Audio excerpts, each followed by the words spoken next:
Hi friends, in this tutorial, I will show you how to convert hexadecimal number to binary. You already know, a number is represented in binary using digits 0 and 1. While hexadecimal can be represented using digits 0 to 9 and A to F. So here, you can see the question. Kindly write down the number, B, 6. We can write, B as 11.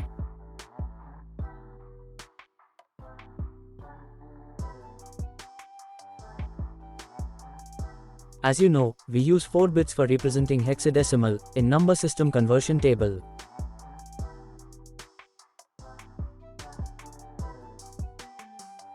So, we can write 11 as 1011 and 6 as 0110.